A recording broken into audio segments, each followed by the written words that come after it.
Hello, am I audible? Yes, you are. Okay, cool.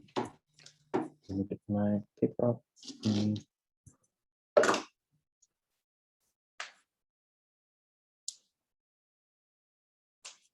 I'll be starting my speech in 3, 2, 1. Panel, I think OG, our task is very simple to do today. I'm going to tell you specifically how we benefit not only the people on the ground who come to selling stuff, but also things like the economy and things like just growing businesses in general. I'll also tell you specifically why there's a problem with monopoly power. So I'm going to go into signposting my arguments, right? First, I'm going to tell you how it increases monopoly power and that's bad for like large companies and already pre-established companies. Second, how it's bad for growing businesses. Third, I'm going to be talking about consumer expectations, and fourth, the coercive nature in which like social media platforms or like pre-established companies which branch out into new things act on, right? First, I'll talk about how it increases monopoly power. A few points of characterization under this is A, note that these social media platforms and like already pre-established companies to a large extent already have like a really sufficient and really large user base, right? So they already have the popularity, and by virtue of their popularity, i.e. they're being users on that place, they get things like capital. So this is like social capital, financial capital, and all these things, right? So note, the point at which people already use this means they're more likely to continue using these ideas or continue using these extensions of like their services, right? This is problematic because note that these companies need to take far less steps in achieving the benefits of a different market, i.e. they need to take far less steps in accessing specific parts of different markets or specific new markets that come to be, and they can expand into that market by virtue of like their to some extent, like by virtue of the capital that have already established and have, right? I think it's unfair because the point at which these companies are already pre-established, it's hard for companies who work in these specific new markets to be able to like garner the benefits on the new market and grow, right? Why?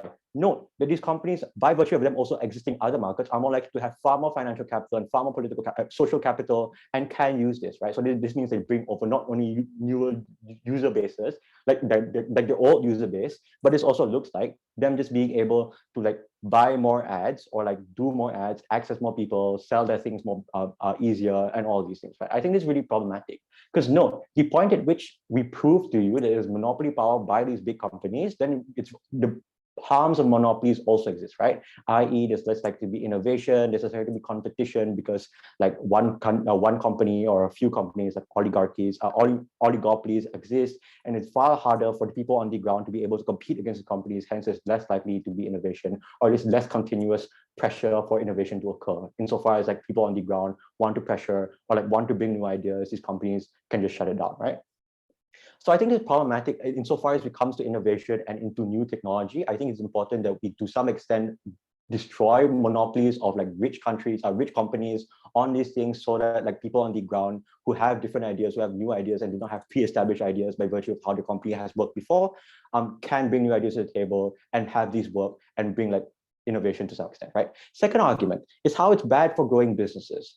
Note that insofar as our characterization is true and growing businesses just don't have the capital to fight back against monopolies of large pre-established companies, this means a few things, right? This means A, companies will have with big capital and who have branched into the market have the incentive to cut them down. So what does this look like? This looks like them just using money or like their political capital, social capital, or whatnot to shut down these companies or make them ineffective in their running, right? This looks like taking away their users, but through more ads. This looks like just by virtue of like political lobbying, to some extent, shutting down the efficiency of these companies, these poorer companies in working, right? There's so much things that bigger companies, by virtue of the amount of capital they have, can do to like shut down their competition, right? So the point at which they branch into a new market, they widen their competition. The problem is that competition is all far too weak to be able to stand against them.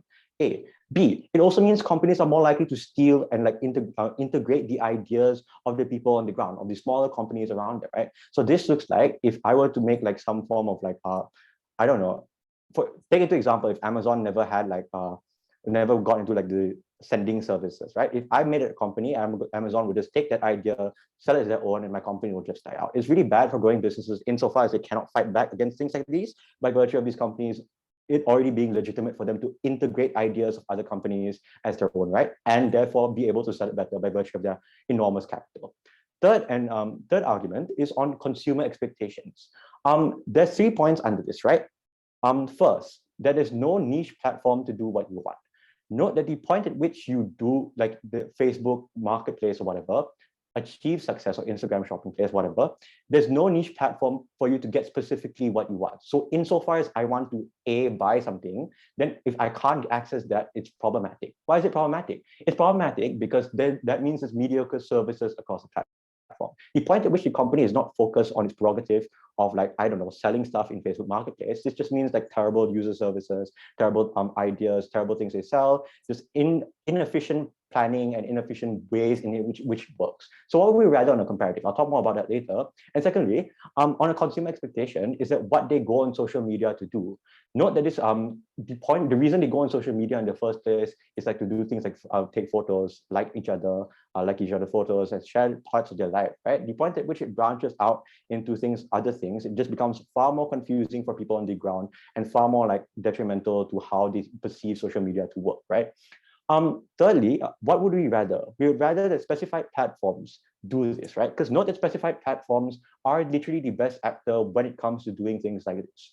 Also note that when it comes to things like social media, literally, it's unfair for people to sell things like this on social media, because how beneficial your portrayal is, how beneficial your ad is determined by how much capital you have. I.e., on social media, I have more followers by virtue of my company being bigger, then I can promote it more efficiently on social media. The same is not true for things like, I don't know, Shopee, right? Because even if you pay more, your ads are less noticeable, and also it's just far more fair ideas and portrayal of like who is selling and what they are selling, right? I think social media is inherently harmful insofar as like things like followers and things like that come into play and become really important.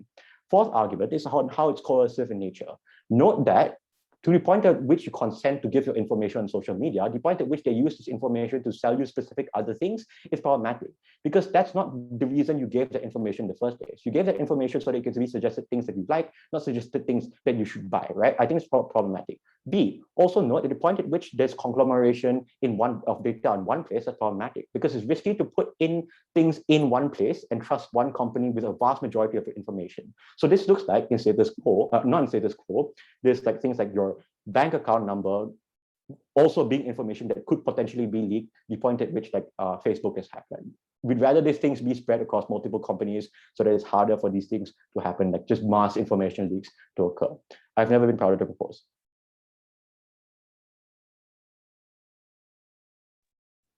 Thank you, Prime Minister. I now invite the Leader of Opposition.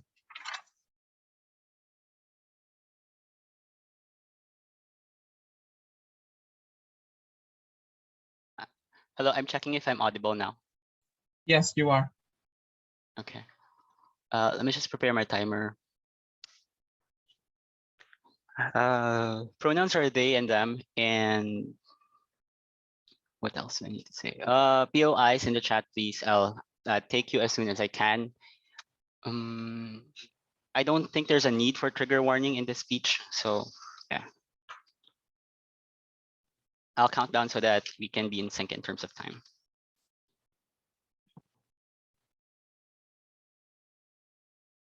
I'll start my speech in, sorry, I need to open the chat box. There.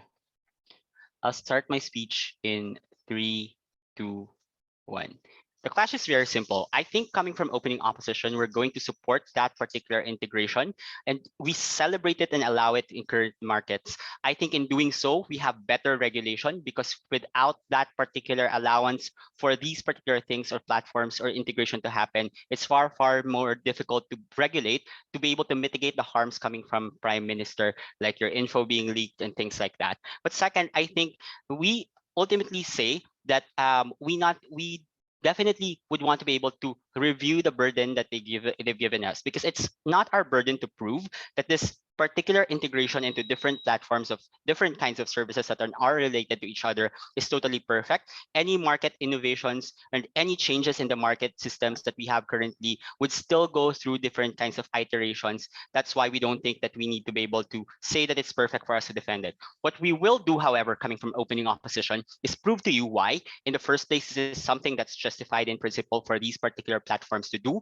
But second, in terms of the benefits that you derive out of that integration, we're probably better off in a world where we're able to see, for example, like tickets going to Bali or to Thailand the moment that you order satay chicken or probably pad thai. So what do we want to do in this particular speech? First, I'm going to argue why this is good for the digital monetary ecosystem. And this is where we engage with the Prime Minister in terms of the benefit that we derive out of this towards the consumers in the first place, and second, in growing businesses as direct response. But before we go to that, I want to clarify and challenge the OG setup, because the first thing that they said was that ultimately, because of these kinds of integrations, there's going to be monopoly. The first thing we want to point out is that most of the time, these are unrelated services if you try to check the motion, which means to say that we're uncertain as to where this monopoly necessarily happens. Most of the time, the first thing that we want to flag is that niche markets exist. So even if, for example, you're a conglomerate, we don't think that just because you are such a big company, you will ultimately have all of the monopoly in that particular industry or that particular market. The first thing to note is that you have different kinds of markets on the ground. There are people who are willing to pay $50, for example, for a meal, and people who are willing to pay just $1 for it. So definitely there is that gradient that you see in the market that currently exists. So we're uncertain as to why ultimately, and there's a logical leap to assume that there's going to be a monopoly altogether. But second thing that we want to be able to say is that even if companies are going to be more powerful, that is to say that they have, for example, more influence, et cetera, coming from PM, we think that these platforms allow online sellers anyway. And I think that this is necessarily very important in terms of the digital economy that we currently have, because this means that even if, for example, there's a huge value proposition coming from a big market, there are certain things that you just cannot trade. For example, because there are smaller markets or smaller companies that are able to give you better customer service, you're probably going to be a fan of those particular companies as opposed to going to just big companies. So I think that ultimately the monopoly argumentation is an assumption. We think that even if monopoly is their problem, you can do a lot of things, certain things in the policy. For example, like you do not allow for these things to exactly happen, like laws, and you have your things like that. But second thing I want to point out is in terms of, for example, the focus that you're taking away from these companies, because OO or OG probably said that because you have a lot of things that you need to be able to do, you're unable to focus this. This is just really unrealistic, right? Because in most companies, you have different kinds of departments that are able to do the different kinds of works and focus on the different aspects of you as part of that particular company. I think that ultimately, because they're a monolithic kind of conception of these particular companies, is something that's too boxed in one discussion. I don't think that it's going to fly. I'm going to integrate most of the responses in my argumentation. The first thing I want to say is that why it's good for the digital monetary ecosystem or the retail ecosystems in the first place. There are two actors I want to touch here. The first is in terms of the consumers, right? I think that ultimately right now we're moving towards an age in which consumer experience is the new value that consumers try to seek. We're way past the point where we try to look at price and quality altogether as the ultimate reason as to why we find joy or happiness, for example, in buying things. But we think that consumer experience is the new value proposition and the new frontier where companies are able to battle it. We think that this has been neglected in the past. We're able to improve customer experience in terms of, number one, it's becoming faster for these consumers to be able to make decisions simply because they're presented with different kinds of services that they can bundle together, even if they're unrelated. So we think that ultimately the kind of expediency and as well as the comfort that you give out to these consumers is important, because this is extremely important for them as well. But second, we think that customer services are also giving you added values. You're able to save time, you're able to save money as well, because you get to pay higher prices if you get different kinds of services at different points in time, because you have different kinds of deliveries, for example, or different points for you to be able to purchase. But as you see, we think that consumer value and decision-making process is far, far better because you're able to see the bigger picture right now. Do I really just want a pad thai, or probably I want to experience an authentic one in Bangkok? I'm probably able to make that decision right now, which means to say that the decision that I make as a consumer is something of a higher value. So ultimately, I think that in terms of consumer experience, we're able to take this benefit exclusively, as opposed to you in the counterfactual of opening government that you have to open a lot of things and have to search for different things. You're unable to make that decision all at once right now. The second thing I want to point out in terms of this argumentation is in terms of growing companies. Because you have different platforms that you have to go to as a growing company, you'll have to spend more time and effort for you to be able to build your value and your brand in those things. I think the exclusive benefit that we get coming from opening opposition is that you're able to make it easier and there's efficiency in terms of the practice of your company if you're still growing at that. We think that this is important because in the response to Prime Minister, if they're so concerned about these growing and emerging companies, you're ultimately able to make that particular exclusive benefit out from opposition simply because right now you're able to tap into the other kinds of markets as well. Because this is a cross-platform debate, we think that these particular kinds of other markets as well will be opened up to you and you're able to present your product to them, not necessarily having to buy it right now, but at least you're able to build your brand at that smaller pace. We think this is important because in terms of being able to grow as a small company, it's important that there's consistency in your ability to be able to sell yourself. This only happens exclusively in opening opposition. What are the impacts? I think that ultimately, because consumer experience becomes the forefront of the reasons as to why consumers need to feel happy and to feel valued, there's something that has to be supported, because only by then we're able to review things, for example, like information leakages and all kinds of the other things and coercion that they push but never really proven, only happens exclusively in opening opposition when you're able to allow these things to happen and improve them in the future. For all of these reasons, we oppose. Thanks. Thank you, Leader of Opposition. I now invite the Deputy Prime Minister.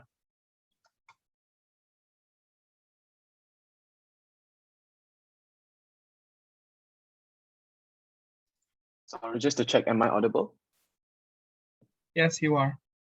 All right, thank you. So I'll take my POIs by verbally, just before 6 preferably, and I'll start my speech in 3, 2, 1. In my speech today, I'll be doing 3 things for you. First of all, I'll be telling you why side opening opposition's points necessary do not work, and we can co-opt them into our side anyway. Number 2, I'll be explaining to you further analysis and extensions coming out of opening government. And third of all, I'll be doing stakeholder analysis and waiting for you, explaining to you why necessarily I win the debate with my teammate today. 2 things. First of all, let's start with the responses towards the side of leader of opposition. Few things he told you. Number 1, their side is better for the monetary ecosystem. Number 2, price and quality is not necessarily what matters nowadays, but customer service is provided better by these large companies anyway. And third of all, it's easy to grow a company on their side. A few things I want to say to this. First of all, we have to understand how big tech companies work. And I think this is something that was not taken into acknowledgement by the entirety of side open opposition. Because let's look at this. Why do big tech companies, why is there a large trend or large push by like people like the European Union and in America to break up big tech in the first place, right? It's just because of things such as antitrust campaigns. Why this is necessarily important debate is because these large tech companies often use anti-competitive practices within their techniques to try and expand market share and such. Why this is necessarily dangerous is for a few reasons. Understand, first of all, a large number of side opening opposition's arguments are premised upon the fact that these large tech companies want to be competitive in the first place. I'll explain to you necessarily why the point at which they're able to corner most of the market, all these sorts of benefits they give you primarily do not work, and why our side still takes the debate today. First thing, why monopoly power and how integration exacerbates it. Understand, historically, large tech companies have already been guilty of using anti-competitive techniques. This looks like when Yelp became a search engine that told you the best steakhouse within like 5 kilometers of your house. Google realized that their market share was slowly being eaten out by Yelp. What does Google do in this situation? They used anti-competitive techniques such as threatening Yelp with not allowing them to be on the platform, or just redirecting all of Yelp's search results onto their own platform in the first place. This necessarily puts Yelp in a difficult situation, whether you want to team up with Google on a policy that necessarily promises Google better results at the end of the day, or do you want to go on your side and try to fight a big tech titan? I think this is something that side opening opposition does not want to acknowledge in the debate today, because realize the point at which big tech companies have the upper hand within the market, it means that most other small startup companies that you want to support your side of the debate necessarily have to listen to the rules and follow exactly how they work within status quo. What does this look like, right? It looks like how big tech companies necessarily abuse their monopoly. Few things. First of all, understand what happens is that when a new small startup company creates an invention that starts to get a certain amount of market share, big tech companies garner interest. That means they take advantage of the research and development that these companies put in the first place. This looks like marketplaces like Shopee, marketplaces like Lazada, right? Before the prominence of these sorts of marketplaces in the first place, Facebook and Instagram had no interest in integrating their platforms because they couldn't see the market that existed. What happens is that the point at which these startups are able to show to Facebook, look, there's a market here, they instead take your idea, take the research and development they've done, and integrate it into your own platforms in the first place. Why these sorts of platforms are unable to compete with Facebook and Instagram in the long run is because, as my first speaker has told you, these individuals have such a large amount of market share, the amount of political and economical influence they have is much larger than yours, meaning you're oftentimes put into a deal where you either side with them and take the worst end of the deal, or you are by yourself out there having to fight them. This has happened historically. It looked like when Google was rolling out Google Maps, there were rival companies, they were creating map companies as well. What does Google do?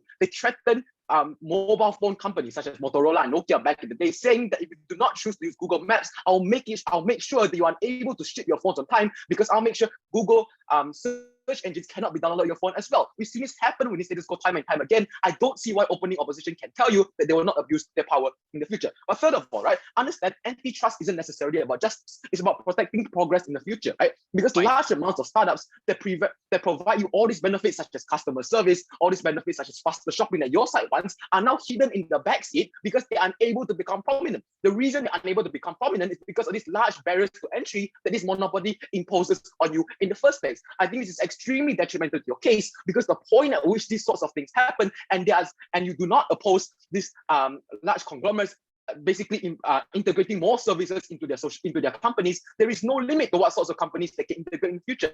That means you're not preventing them from growing to a size where they are able to corner every market within the world. Even though it hasn't happened now in this status quo, you can't legitimately tell me they don't have the political and economic capital to be able to corner any market in the world if they so wanted to. I don't see why this is not possible. I'll take it before 6. Wait a while. Let me answer, and this is where we directly contend with what side opening opposition for you, right?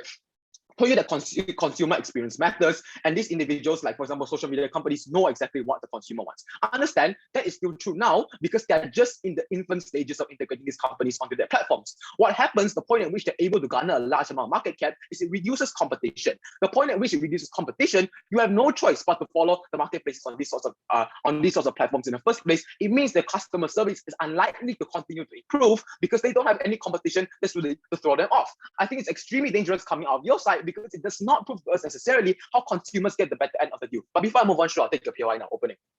Yeah, I think platforms will still allow different kinds of sellers to exist, right? But secondly, Facebook already owned Instagram and Bezos already invested in Airbnb before the integration. How is that even a monopoly? I think what you've just proven on yourself is necessarily even more of a monopoly. The more companies they own, the more they can spread their influence. I don't see why that's necessarily good, right? Understand, Facebook buying Instagram in and of itself is a monopoly. It's a proof of our side of the case. Instagram got too big as a social media company. What does Facebook necessarily do? They buy you out. It has happened time and time again. I don't see why it will not happen now. I'll move on to my stakeholder analysis, right? Since opposition doesn't seem to get our case. How do we better affect the consumers? Understand on our side, consumers are allowed access to different platforms of, for example, shopping, different platforms of Airbnb. These sorts of things happens, meaning there's a larger amount of competition within the market. The point in which is the larger amount of competition within the market, they get better services because competitors are constantly trying to undercut each other and cut them out of the market through more innovation. I don't see how you're able to co-opt this benefit. Second of all, how we're able to better benefit small companies. Understand the point in which small companies have many different platforms that they can advertise on, or many different platforms that they can necessarily grow their business on, is the point at which they can choose the one that gives them the most competitive deal. What's happening when you take the score is because Google is already monopolizing the search engine optimization market. It's impossible for you to advertise anywhere but on the Google search engine. So that means whatever price Google wants to give to you, you have to take it. I don't see why that's better for small businesses in and of itself. But third of all, right, how we even benefit the economy as a whole. I think the economy is much better on our side of the debate today because naturally most economists will agree with you that monopoly is bad. The point at which monopolies happen, these economies of scale happen, these sorts of things slow down innovation and slow down competitiveness in the market. Side opening opposition hasn't necessarily proved to you how the sorts of benefits they want to come can actually be linked, the point at which competitiveness is reduced. Very proud to propose. Thank you.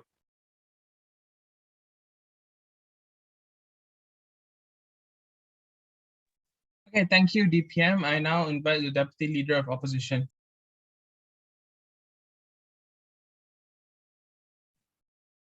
Hi. May I ask if I'm audible? Yes, you are. Yes. All right, thank you. Wait a minute. Just set up my phone timer. Okay. So I'm going to start my speech in 3, 2, 1. I do largely agree with opening government that competition in most instances is actually good. I think there's a value that is almost non-negotiable because I think in a lot of instances, we do want certain corporations or businesses in the lower levels of economic environments to be able to compete with each other for because in general terms, it actually benefits the consumers more because they are able to get the best out of possible services from these alternative sources. But I'm going to prove to you three things in this debate. Firstly, as to why the integration is not as harmful as an opening government wants you to believe. But secondly, I'm going to also explain as to even if it becomes a form of monopoly, as to how that is still comparatively better in terms of their counterfactual. And lastly, I'm going to explain under constructives as to how our added value in terms of user experience, in terms of market value appraisal chain, and lastly, in terms of how even our worst case where there is integration, well, great forms of monopolization as to why they're still largely acceptable. Now, first, I'm going to respond first with opening government. The previous speaker has said two main things, or one main thing rather. First, that is about that integration is actually into the integration that you get kind of from opening that we get kind of status quo rather is a form that takes ideas kind of from startups such as Lazada, for example, in that it is also a form for the extended form it also reduces competition.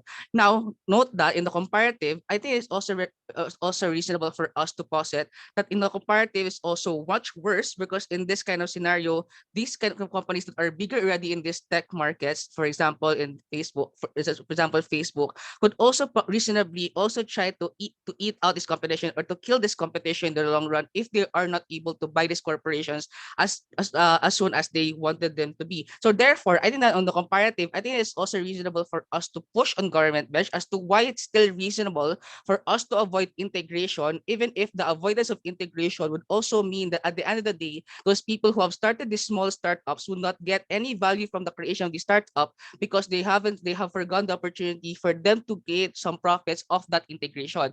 But since that does not only point part of the debate and also to engage also in the larger argumentation kind from opening government. The main argument from opening government, therefore, is about the integration operates as an agent for or a catalyst for accelerating the rate of monopolization, or I think the other terminology from TP is about the anti-competitive practices by these platforms. Now, I think this already exists because if you look at the ownership structures of platforms in question right now, for example, Facebook in the info slide and also Instagram, are largely already concentrated anyway.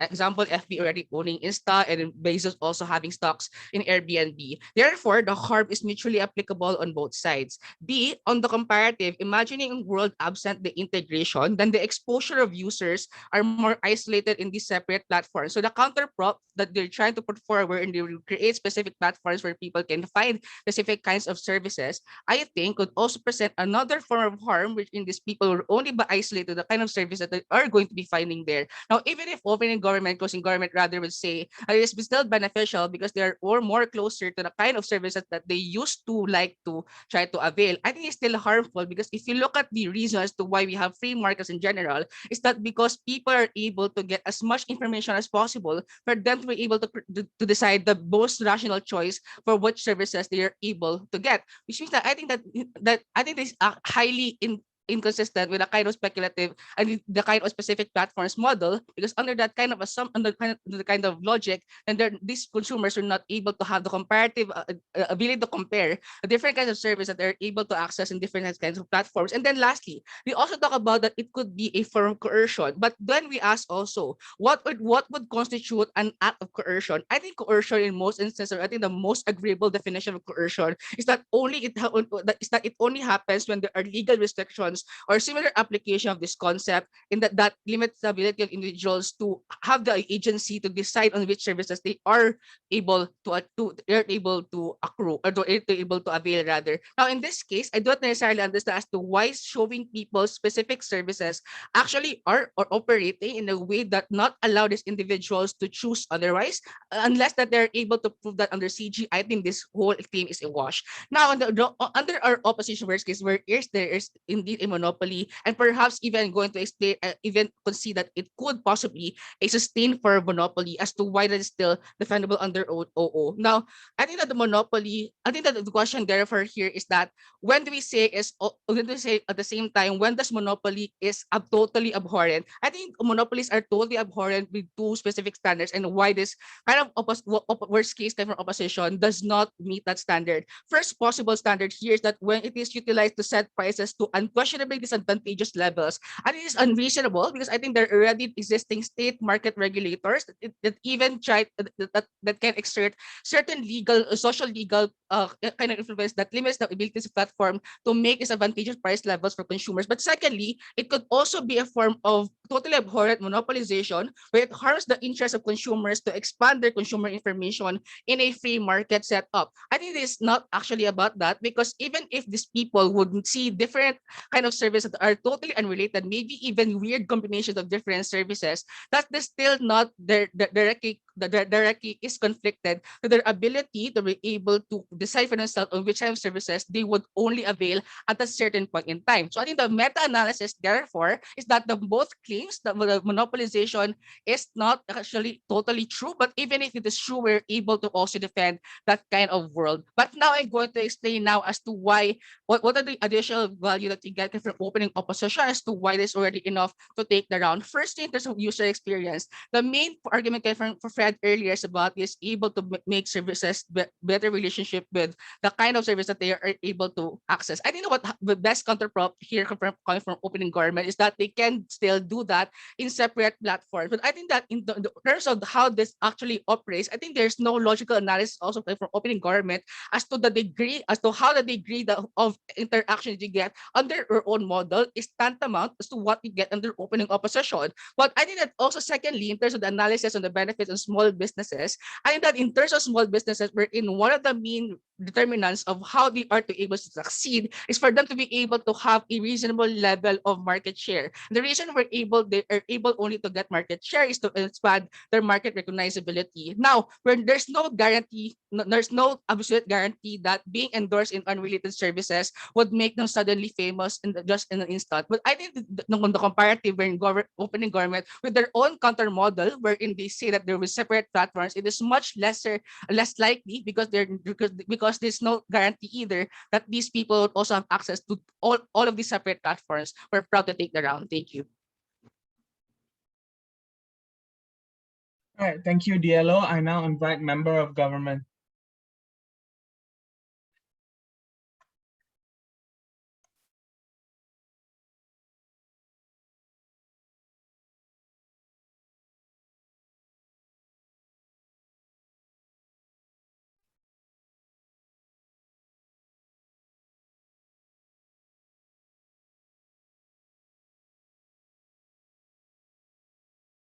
Hey, I'll take POIs in the chat. Please don't interrupt me before that. Oh, before 5 minutes. After 5 minutes, feel free to interrupt me verbally. Yeah, cool. Starting in 3, 2, 1. Panel, at best, OO's case is marginal. Things get a bit easier. I also think OG significantly makes significant logical assumptions that sound logical, but I think in debating you've got to prove the stuff that seems logical and the implications of how corporations work in the real world. Two extensions, main extensions, a third one if I have time. Firstly, I want to talk about data because I think data is how SEEP is going to win this debate. OG says on data, they do flag it, and I think it's worth me pointing that out. OG say when you give lots of information to these people, there's a chance of leaking it. I think that firstly assumes the fact that they do get a lot of data. Secondly, it assumes the fact that it's quite easy to leak. I think to the extent that safeguards exist, that is an unlikely, although a perfectly well pointed out and true harm.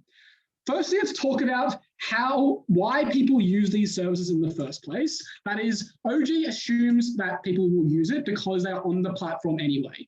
Being on the platform doesn't mean they're necessarily going to use it in particularly large numbers. I go to the supermarket a lot. I don't always buy black bean pasta or some new stuff, even though it is there and close to me. I think there are specific reasons as to why people are likely to use this. Firstly, they incidentally use it. That is, it's free, and they click it out of curiosity because maybe they have seen it in the news, maybe their friends are talking about it. Secondly, and crucially, definitely unique to us, the incessant advertising you get, insofar as it is integrated into your feed, it's impossible to avoid that, and therefore you're likely to use it because you were tricked and bombarded with advertisements to use it. Thirdly, you establish trust for the company. Again, it's similar to OG, I think, but different. Insofar as you understand the menus of the company, the login process is made more easy, and it saves you the difficulty of finding a new service. Those are all contents that OG talked about. They were assumed though, and I think those three mechanisms, crucially advertising, is what allows us to unlock the benefits of data, because OG's claim wasn't enough. The mechanism here of how data is collected is quite simple.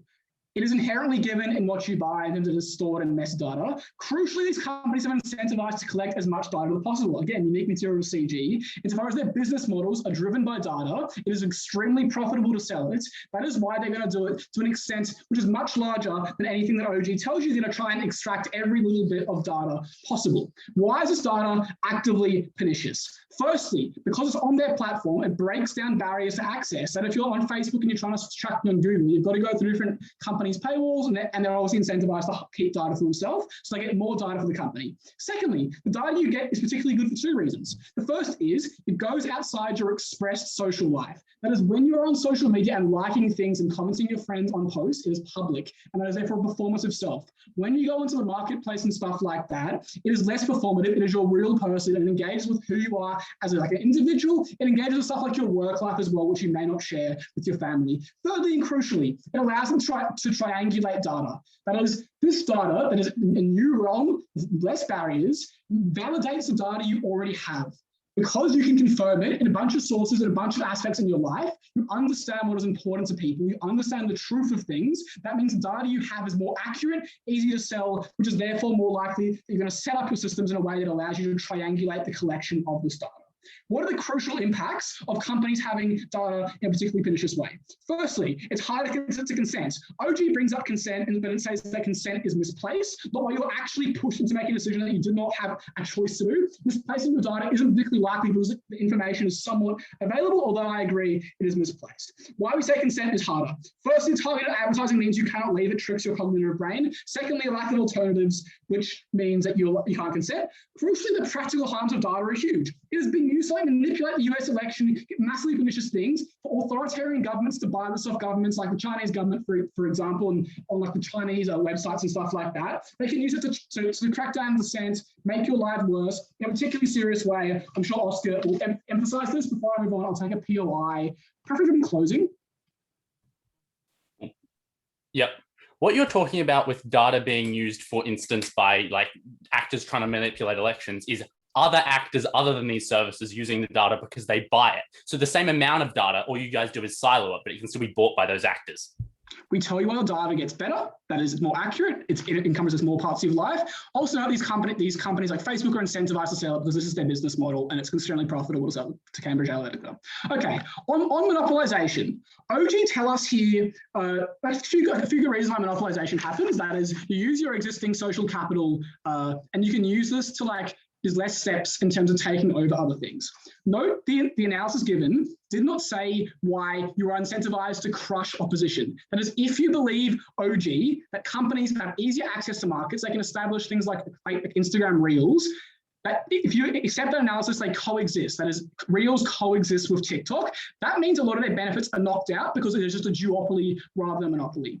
The two mechanisms I give you as to why they actually get monopolies rather than duopolies is firstly political deals. Note TikTok is a huge company. They get the benefits of corporate catcher at the same time, or like relevant competitors are quite large because they're tech companies. Secondly, they say the threat. The threat is contingent on TikTok no longer being profitable, right? We're going to show you why TikTok can still be profitable. That is, when users use Reels, they can still use TikTok. Like Bing is still profitable despite Google being big, right? That means they're still profitable. That means not a complete monopoly. What we tell you is, uniquely, these companies actively seek out monopolies and destroying people, not just by getting bigger, but by destroying companies. The incentive for doing so is that because they're constantly stealing ideas, that is the mechanism of monopolization that OG tell you, they will always be a step behind and people will be attracted to the people offering new services, offering the original, and therefore the more like seemingly authentic products. The second mechanism of monopolization that is unique is data. That is, when you have more data, you understand what people want. So does Facebook understands how people's attention spans, how they click work in a way that is much more sophisticated on TikTok. That means they can change their algorithms in a way that locks people in. The impact of us of doing this is that we actually get OG's benefits. So I want to say like, oh, monopolies aren't bad in your case, but no, why would monopolies not be bad? Insofar as you will push prices up, there's only so much regulators can do. And when Facebook is corporate capture, when they are the only company, they will absolutely push prices up because it makes more money. Last year, consumers, we tell you how they advertise to a heap with data. It is super easy. The impact of that is buying a heap more, right? Which is particularly bad because it's often for poorer people, some money they do not have, buying to escape their life. Secondly, this is a particularly important impact, and that people buying a shit ton more of stuff they don't want, they can't consent to, affects everyone who uses Facebook, which is billions of people. It's a big part of their life. Therefore, consumers get it worse because they're just wasting their money and making life shit for our to govern.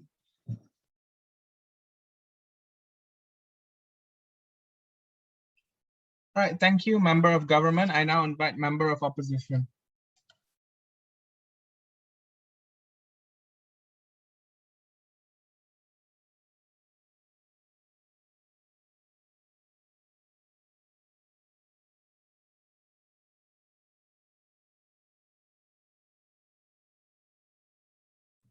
I presume I can be heard? Can someone just give me Yes, you are. Thank you. Get my timer up. I'll start in a minute.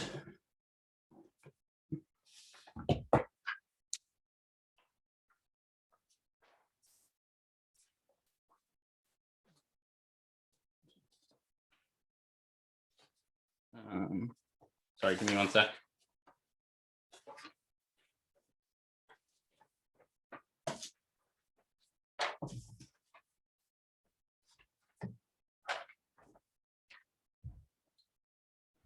Starting my speech in 3, 2, 1.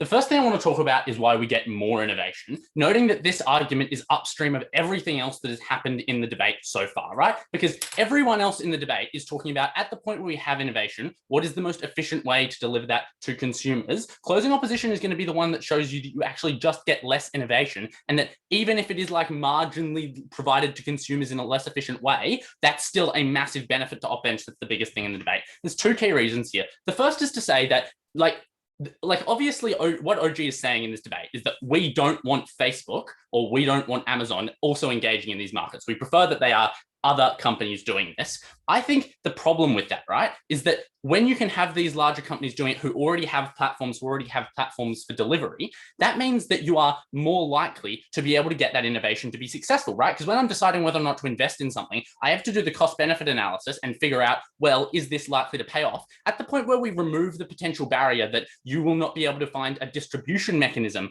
for this particular piece of innovation, that makes the cost go down, the potential benefits go up, and makes you more likely to get innovation. The second reason you're more likely to get innovation is that you give the actors with the capital and the ability to do that innovation the incentive to. So at the point where OG's benefit, right, is contingent on removing Amazon and Google and Facebook from the market for innovation, you just get massively less innovation because they're the actors who are best placed to innovate for the reason that they have the most technical expertise, they have all of the people who can do that innovation, and also for the reason that they have all of the capital, right? Often these innovative projects just like eat through cash for years and years and years and years, and you need to be able to cross-subsidize it with other massively profitable parts of your business. When you remove the ability of corporations to do that, you necessarily get way, way less innovation. That is already enough for CO to take this debate because it bypasses everything else that we've heard from any other team. That's to say we get less innovation, and even if it is brought in a marginally less important way, we still win because we get more innovation. We get more things that make people's lives better.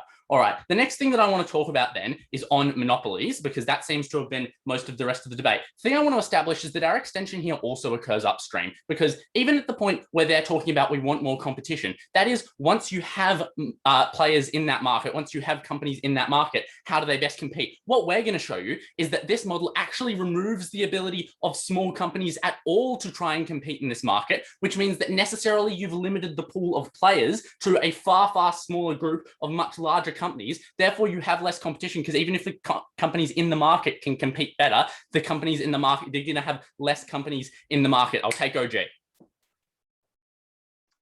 Understand the problem with your premise so far is these large companies don't fund your innovation or help you with innovation. They wait for you to do your R&D and innovate, then they buy you over for a crappy price. Why is it necessarily good for startup companies?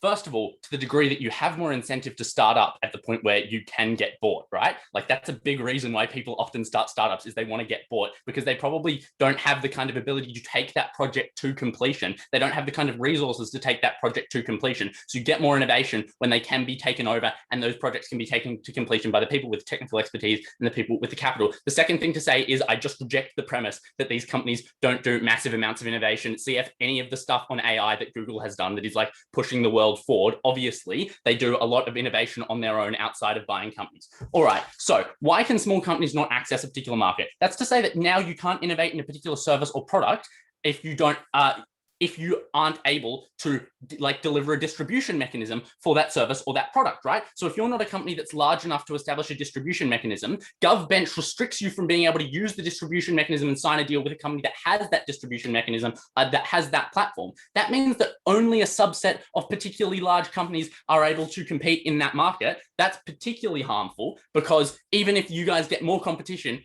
we have less companies that are able to compete. You necessarily restrict it to people who can afford the huge cost of establishing huge marketplace and distribution mechanisms as platforms. The next thing I want to talk about is why we get more access to innovation, which is to say that even if it is true that innovation is marginally worse or better because of the amount of competition in that market, we allow people to more effectively access the kinds of innovation, the kinds of new services that are created. 5 reasons here. First of all, it just becomes cheaper for individuals because you can now share the fixed costs of having a platform across a variety of different services, as opposed to having to like for a small company that's just starting up, a big part of their expenses as a company is going to be establishing this massive platform that necessarily raises the price for the consumer. Secondly, you don't have situations where cool innovations are just locked behind delivery mechanisms and platforms that just do not work. Like sometimes you do something really cool, but you simply are not able to get that out to the general public.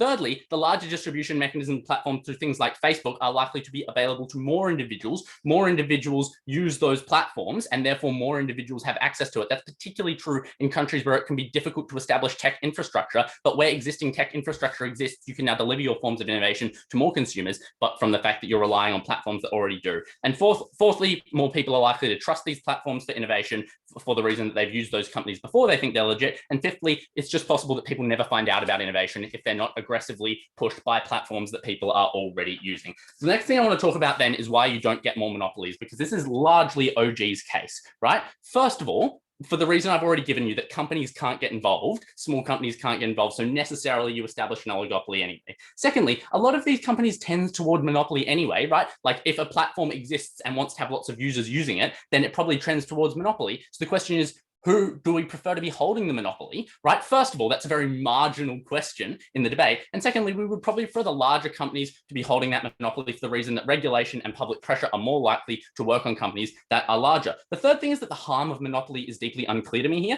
Like the reason a monopoly generally is bad is that it allows companies not to innovate because they're not worried about competition. But for the reasons of very low switching costs in the tech industry, you can't really protect yourself from competition in that same way by having a large stranglehold on the market at the moment. That's why we're able to move from MySpace to Facebook to Twitter to Snapchat, right? Like none of the kids that I coach at debating have Facebook. We just moved on, even though they had a lot to it. So it's unclear that monopolies are particularly anti-competitive in this field. The final thing to say is that you can regulate them more effectively, right? So a couple of things here. Like OO hints at this kind of regulation by saying there are regulations and there will be laws and stuff. I think they failed to tell you what these look like. First of all, it looks like forced integration, right? Like the governments can literally tell companies that they are forced to sell other people's products on their platforms. That looks like what we did to Microsoft 30 years ago. And secondly, where it is true that companies have been using their sorts of powers to make consumers too path dependent on a particular set of services, you can force them not to do those things. That looks like, for instance, European Union anti-competition laws. At the end of this, all of our arguments occur well upstream of the rest of the debate. We prove you get more innovation. We prove you get more companies who can participate in this market. So I do not care if the rest of the debate is able to tell me that this market functions like marginally more efficiently.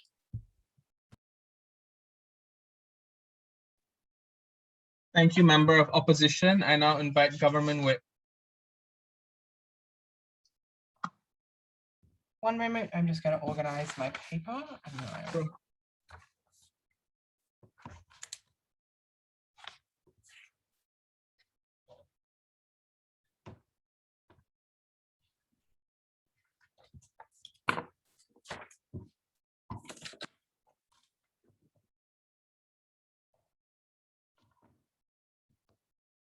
Okay. I would prefer to have my POIs made in the chat. Please do not interrupt me while I'm speaking. It really distracts me. All right. I will start my speech in 3, 2, 1.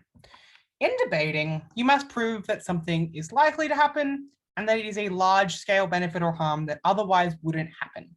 Whether or not monopolies occurred, or whether or not some marginal benefit accrued to efficiency or to consumers, was sort of on those metrics. What we gave you at closing government was an extension that was both likely and coincidentally the biggest harm in the debate. We told you that consolidating disparate services meant that people like Facebook had a greater incentive to get more accurate data on you, i.e. from your personal life and from your business life, which meant that you're able to sell better, more reliable data. That meant actors like Cambridge Analytica or other actors that Facebook might sell data to could do more pernicious things with your data. That was the biggest and most likely harm in the debate, and therefore should bring CG in the debate. First thing I want to do is deal with the case of CO. Then I'll ask some questions about consumer benefits, dealing with OO, and then I'll talk about the likelihood of monopolization. To start with, on CO, they have one response to our extension, which actually comes out in a POI, because Matt didn't do anything on our extension in that member speech.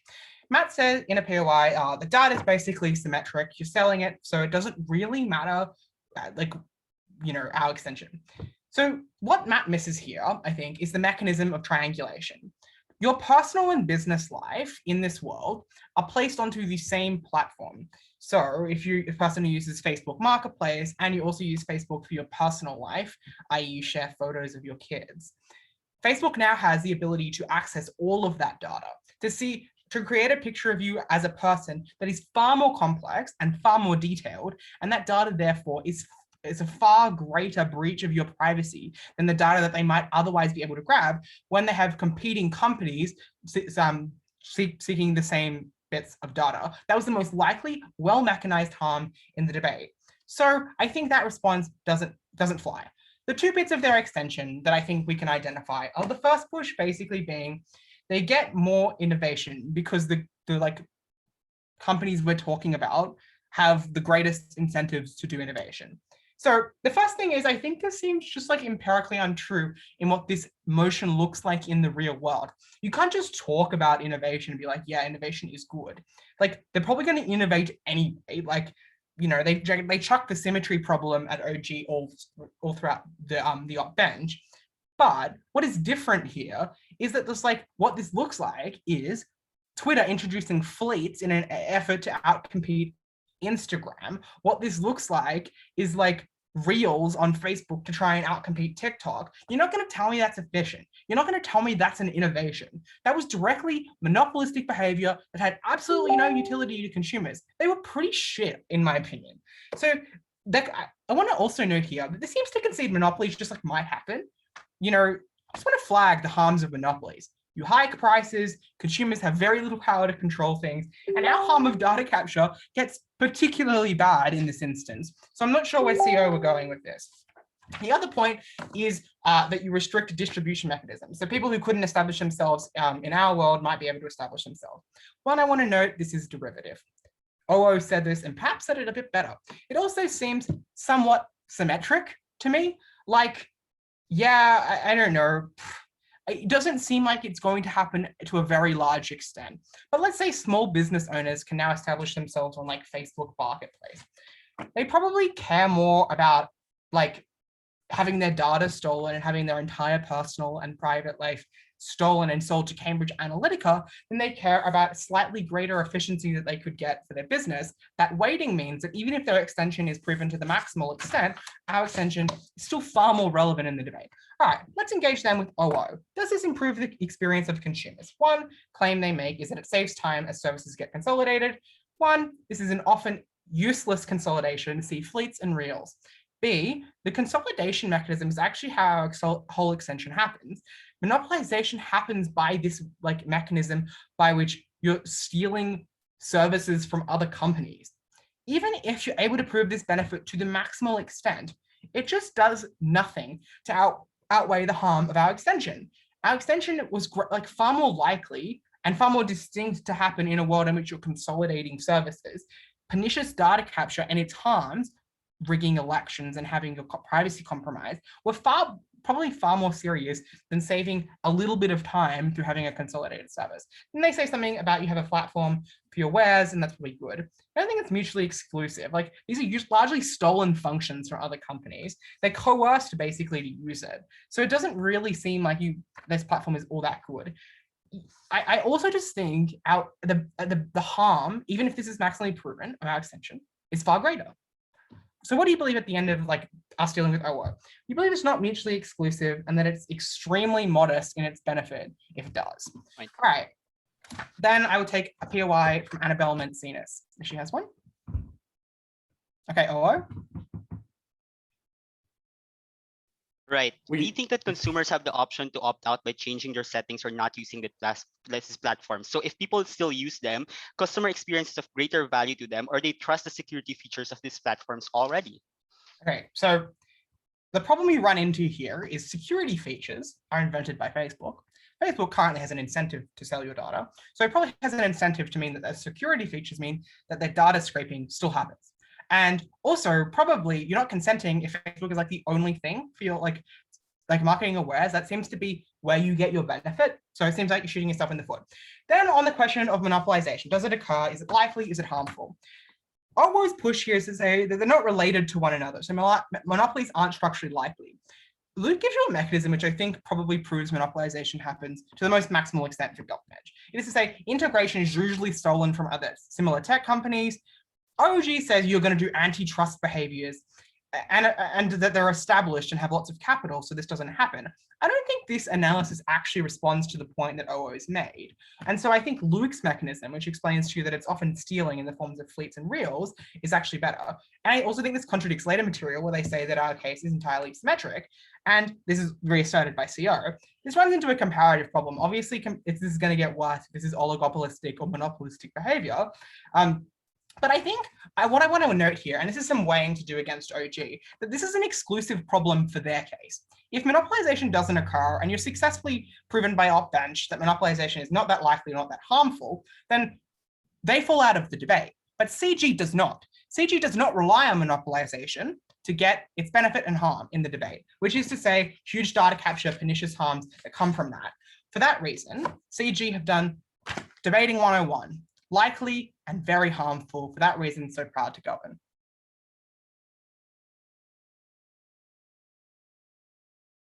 All right, thank you, Gov Whip. I now invite Opposition Whip.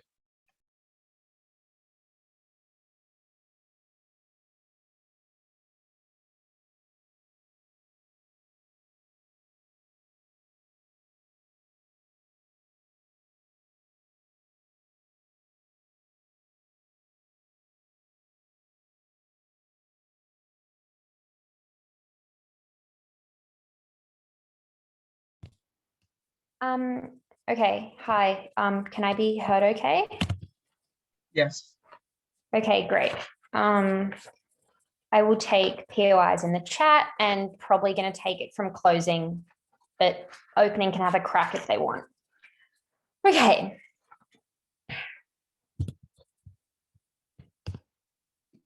Sorry, my timer. Okay, cool.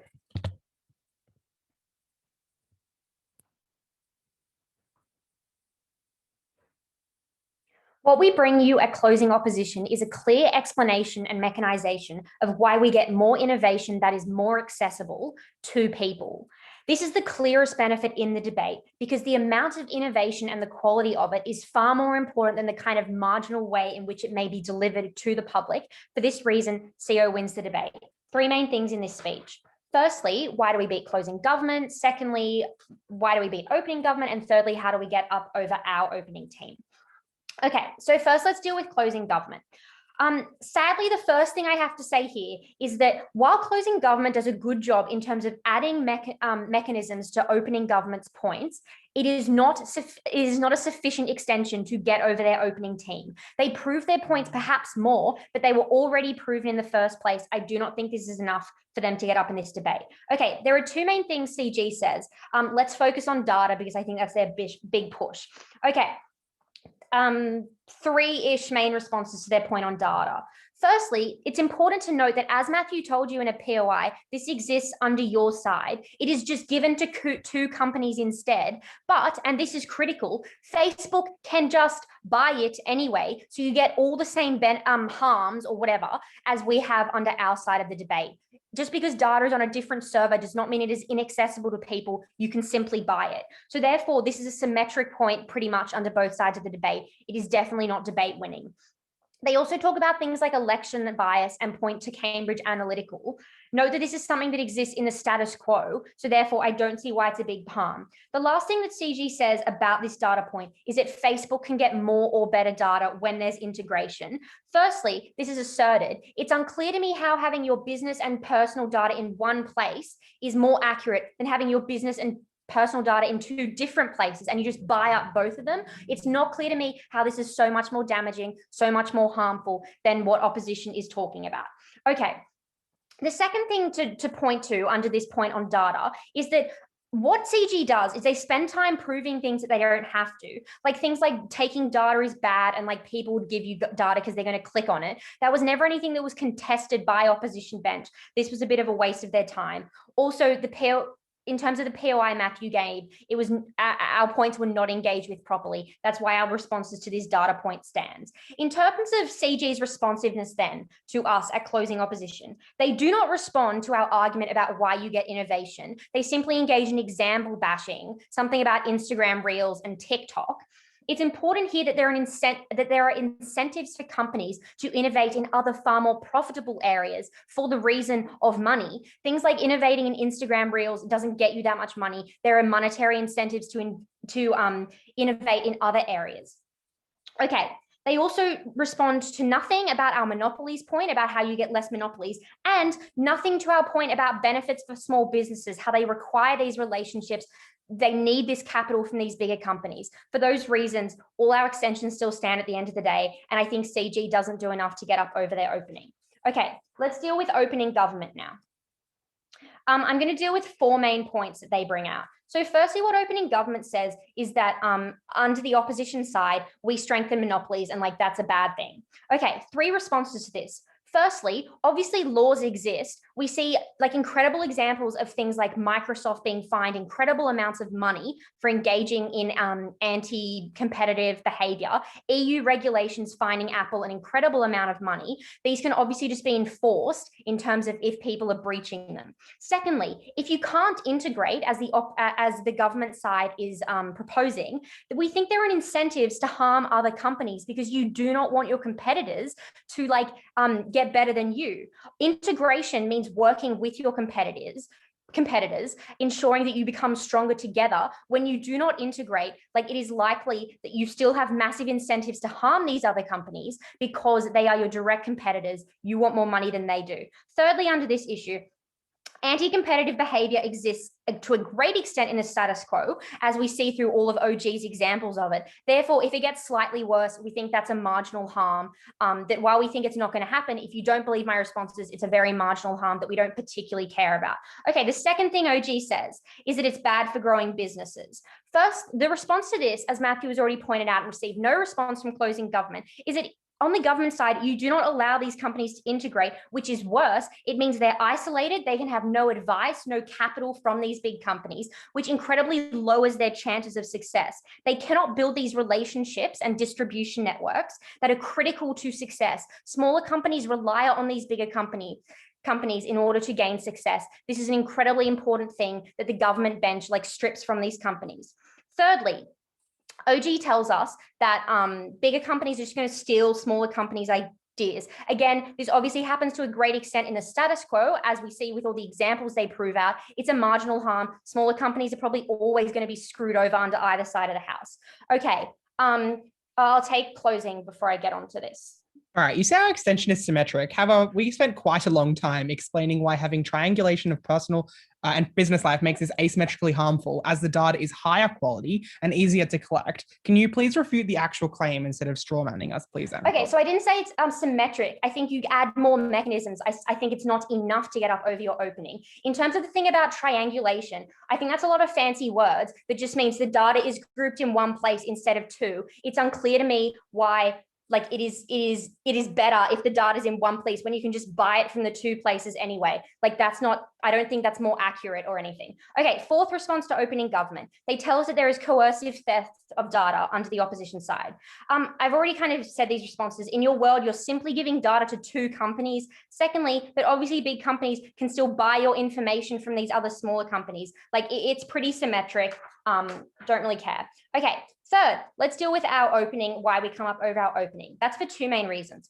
Firstly, we prove why you get less innovation, which is the biggest issue of this debate, because that is the point and benefit of companies to innovate, to create new things that are both profitable for them and beneficial for the wider population. This is a benefit that uniquely accrues to closing. Secondly, we also prove why it's necessarily bad for small companies to stop this integration, something that opening is never able to effectively do. This is because they need these resources and relationships and these distribution channels. They need these big companies to be able to fund them, give them advice, all those kind of things. For those reasons, vote for closing opposition. Thank you. All right, thank you everyone. You can now return to the main room and just wait for the results announcement.